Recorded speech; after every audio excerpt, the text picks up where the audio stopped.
அனைவருக்கும் வணக்கம். இன்று ஒரு தகவல் மூலம் மீண்டும் உங்களை சந்திப்பது உங்கள் லாபி.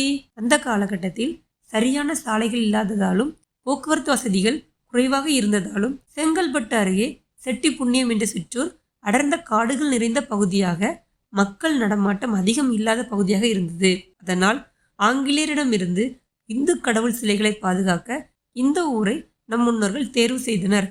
பல புகழ்பெற்ற ஊர்களில் உள்ள கோவில்களின் விக்கிரகங்கள் இங்கு மறைத்து வைக்கப்பட்டன.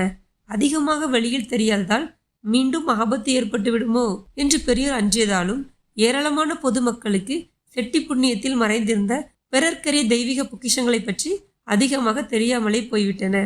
இருப்பினும் கல்வி செல்வத்தை குறைவாது வாரி வாரி வழங்கும் நமது ஸ்ரீ யோக ஹயக்ரீவ மூர்த்தி அங்கிருப்பதை அறிந்த பலர் தங்கள் குழந்தைகளுக்கு நல்ல கல்வியும் ஒழுக்கமும் மன தூய்மையும் கிடைக்க வேண்டும் என்று பலர் இங்கு வருகின்றனர்.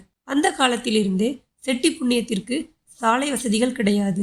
ஆதலால் எந்த விதமாவது இக்கோவிலில் வந்து எம்பெருமானை தரிசித்தே ஆக வேண்டும் என்ற மன உறுதி இருப்பவர்கள் மட்டுமே தங்கள் குழந்தைகளுடன் செட்டி புண்ணியத்தை தேடி வருவது வழக்கமாக இருந்து வந்தது. இங்கு 350 ஆண்டுகளுக்கு முன்பு பழமை வாய்ந்த புகழ்பெற்ற ஸ்ரீ வரதராஜ பெருமாள் கோவில் உள்ளது. பிறகு சிறந்தார் ராவ் சாஹிப் ரங்காச்சாரியார் சுவாமி பிரயத்தனத்தில் கடலூர் அருகே உள்ள திருவேந்திபுரம் ஸ்ரீ தேவநாதனுடைய மற்றொரு அதிசுந்தரமான பிரயோக சக்கரத்துடன் சேவை தரும் திவ்ய மங்கள விக்கிரகத்தை எடுத்து வந்து தம் கிராமமாகிய செட்டி புண்ணியம் கிராமத்தில் கீழக வருடம் வைகாசி மாதம் மகம் நட்சத்திரத்தில் எழுந்தருள வைத்தார். இப்பெருமாள் நித்திய ஆராதத்துடன் 1848ஆம் ஆண்டு வைகாசி மாதம் 22ஆம் தேதி வெள்ளிக்கிழமை அன்று அவ்வூருக்கு எழுந்தருளினார். நின்று அருளிய மகாவிஷ்ணு என்றும் ஏலிசைநாத பெருமாள் என்றும் கல்வெட்டுகள் கூறுகின்றன. இக்கோவிலில் முதலில் தேவநாத பெருமாளை தரிசித்த பின்னர் மலை மீது அருளும் ஹயக்ரீவரை தரிசிக்க வேண்டும். வித்தைகளுக்கு அதிபதியான ஸ்ரீ ஹயக்ரீவரை குருக்கிரிய தினமாக வியாழக்கிழமை தினங்களில் ஆராதிப்பது விசேஷமானது. சரளமான பேச்சு அமைய ஸ்ரீ ஹயக்ரீவருக்கு தேனை சமர்ப்பித்து அந்த பிரசாதத்தை தினமும் நாக்கில் தடவி வந்தால் சிறந்த பலன் உண்டு. திக்குவாய் பேச்சு குறைபாடு நீங்க இக்கோவிலுக்கு வந்து பிரார்த்தனை செய்தால் நன்மை ஏற்படும்.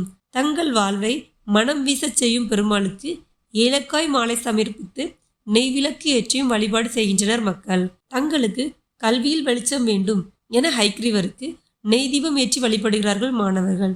தேர்வு நேரத்தில் ஏராளமான பெற்றோர்கள் தங்கள் குழந்தைகளுடன் வந்து இந்த பெருமானின் அனுகிரகத்தை நாடி வழிபடுகின்றனர். சென்னை மயிலாப்பூரில் தேசிகள் சந்நிதியிலும் ஹயக்ரீவரை தரிசிக்கலாம். பெரிதான ஸ்லோகங்கள் சொல்லி ஹயக்ரீவரை வழிபட முடியவில்லை என்றால் ஹயக்ரீவரின் முன் நின்று காயத்ரி மந்திரத்தை தொடர்ந்து 21 தடவை சொல்லி அவரை வணங்குங்கள். வெற்றி உங்களுக்கு வசப்படும் என்பது நம்பிக்கையாகும். நன்றி. மேலும் மற்றொரு இன்ட்ரெஸ்டிங் தகவல் மூலம் மீண்டும் உங்களை சந்திக்கும் வரை உங்களிடமிருந்து விடைபெறுவது உங்கள் லாபி.